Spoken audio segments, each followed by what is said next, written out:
A reading from the Gospel according to St. Mark, the 7th chapter. Glory to you, O Lord. Now when the Pharisees and some of the scribes who had come from Jerusalem gathered around Jesus, they noticed that some of his disciples were eating with defiled hands, that is, without washing them. For the Pharisees and all the Jews do not eat unless they thoroughly wash their hands, thus observing the tradition of the elders. And they do not eat anything from the market unless they wash it. And there are many other traditions that they observe, the washing of cups, pots, and bronze kettles. So the Pharisees and the scribes asked him, "Why do your disciples not live according to the tradition of the elders, but eat with defiled hands?" He said to them, "Isaiah prophesied rightly about you hypocrites, as it is written, 'This people honors me with their lips, but their hearts are far from me. In vain do they worship me, teaching human precepts as doctrines. You abandon the commandment of God and hold to human tradition.'" Then he called the crowd again and said to them, "Listen to me, all of you, and understand. There is nothing outside a person that by going in can defile, but the things that come out are what defile.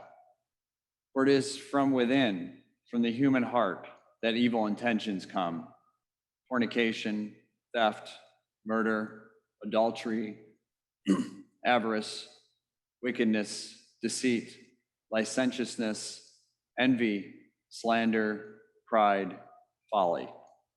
All these evil things come from within, and they defile a person." The Gospel of the Lord. Praise to you, O Christ. You may be seated.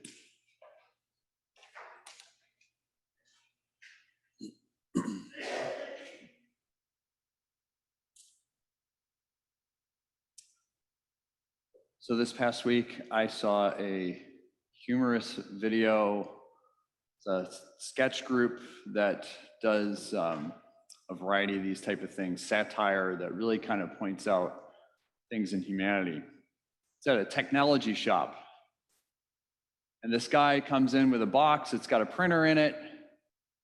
He comes in and he's looking pretty upset. And he comes in and he gets to the employee at the desk who's sitting there typing away and whatnot, says, "I want to return this printer. It doesn't work."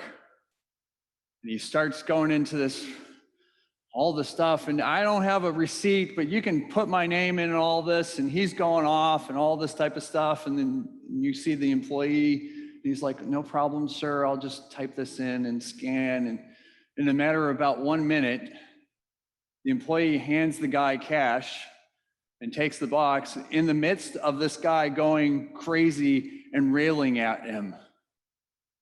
And the guy, the customer's like, "But, oh, really? Like, that's it?" And the employee's like, "Yeah, we took care of it. No problem. You know, we're here to make sure you have a good experience."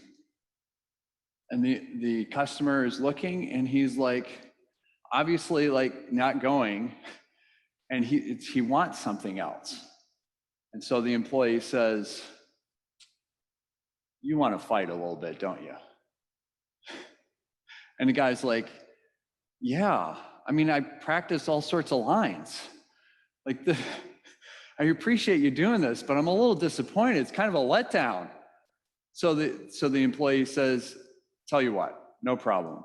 Step back outside, come back in, we'll just start over again." So this is what they do. He goes outside, brings it in, slams down the box, and they just go at it for about a couple of minutes. And at the end, as the guy storms out of the door, he comes back in for a second. He says, "Thanks, I really appreciate that." It's hilarious. I've seen other videos like this as well. And I think it just speaks so much to the fact that anger is this thing, right? Anger, what is it that makes us want to be angry? I could have given you a long list of stuff to be angry about, but frankly, I wanted to get out of here this morning. Right? There's a long list of things we can be angry about, and every day seems like there's something new, right? Every week something new to be angry about. We just keep doing this. Because, what is anger essentially? Anger is a natural thing that we have, but it seems like we keep adding more to it, right?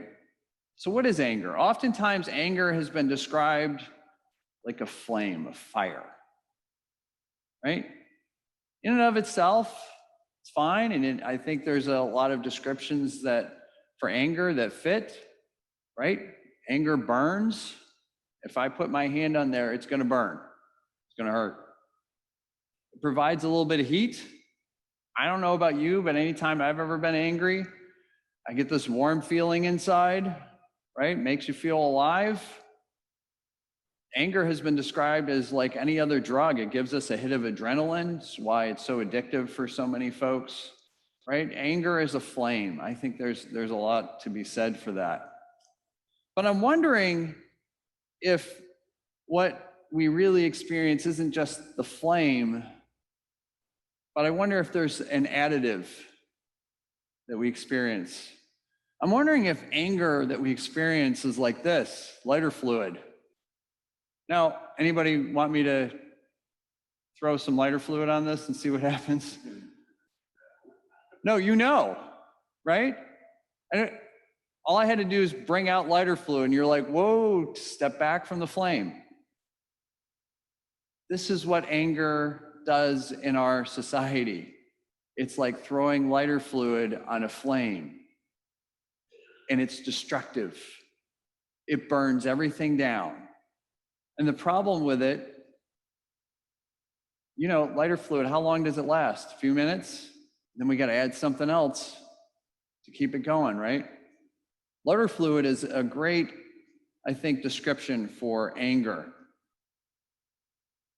Just on this label alone, easy to start. Easy to start. Ever been online? Just read the comment section. For an article, social media, whatever. Boy, how quickly people go right to anger. Easy to start. 100% satisfaction guaranteed. You get to feel right. 100% satisfaction guaranteed, right? Combustible. Yeah. Harmful or fatal if swallowed. Yep. Anger is like lighter fluid. Goes on what is naturally within us. Anger is a natural emotion, and it gets poured on, and it becomes this combustible thing that just burns everything to the ground and destroys everything.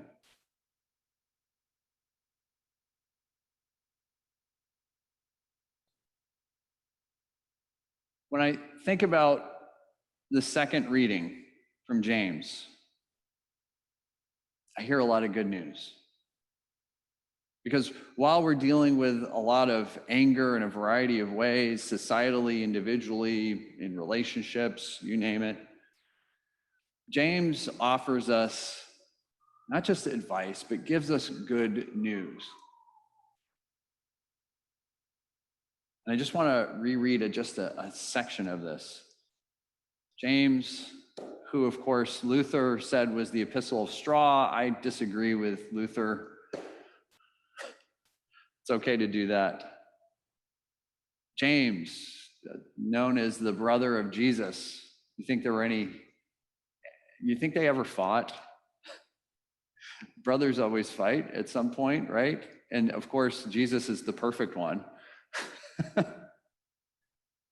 James says this, you must understand this, my beloved. Let everyone be quick to listen, slow to speak, slow to anger, for your anger does not produce God's righteousness. A little bit further. Be doers of the word, not merely hearers that deceive themselves.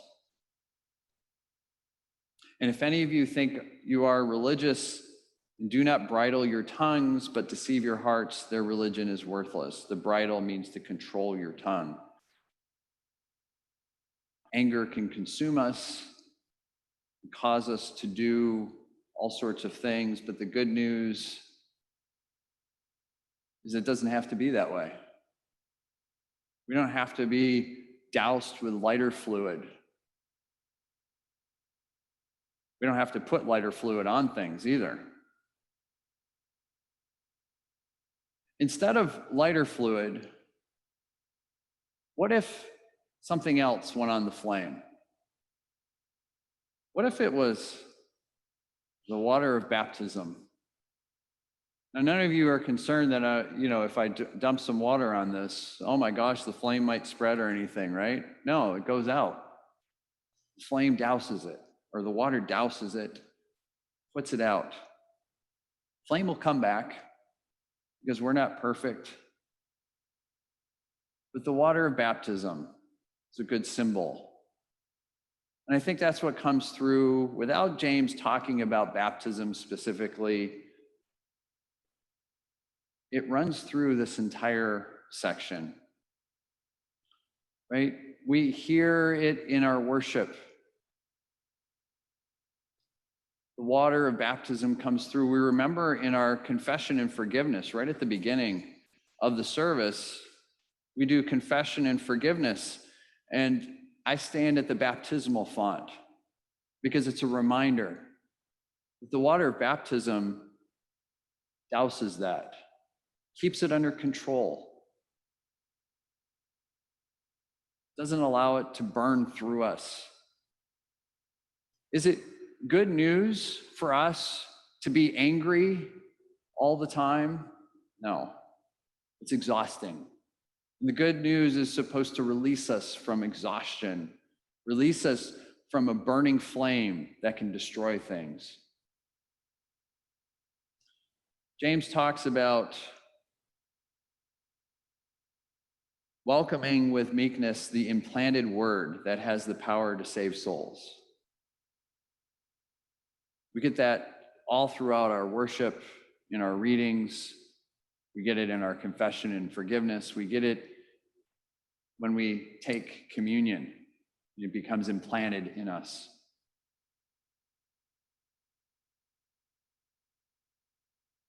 So I wonder, what would it look like? What would it look like if we were quick to listen, slow to speak, slow to anger? What would it look like for those things with our online experiences? What would it look like in our religious and political discussions to be quick to listen, slow to speak, and slow to anger? What about conversations about COVID-19 and masks and vaccines and all those other things? What would it look like to be quick to listen, slow to speak, slow to anger? What would our foreign policy look like? What would discussions and dealing with money, relationships, all those type of things? I bet they would look different. They wouldn't look like a forest fire that went out of control and just burned everything to the ground. If we aren't busy being angry, there's room. There's room for life. There's room for, as James says, religion that is pure and undefiled before God. There's room when we're not busy being angry to be doers of the word, not merely hearers. Because the fire of anger just destroys. It's not a purifying fire. So the question is, what are we adding to the fire? But that question alone is not good news. The good news is, what is Jesus putting on the fire? Is Jesus putting on lighter fluid? No. Jesus is throwing on the water of baptism, throwing on communion, throwing on the word, throwing on mercy and grace and forgiveness that eases that flame down. Are we trying to stop him? Good news is we can't.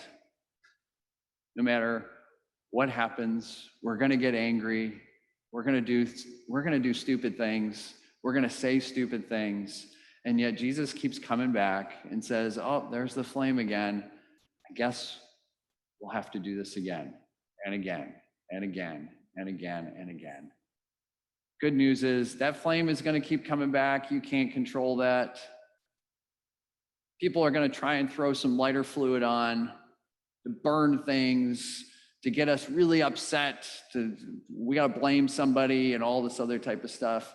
The good news is, while that all is going on, Jesus is still active. Jesus is our fireman, putting it out, putting it out, putting it out, putting it out, putting it out.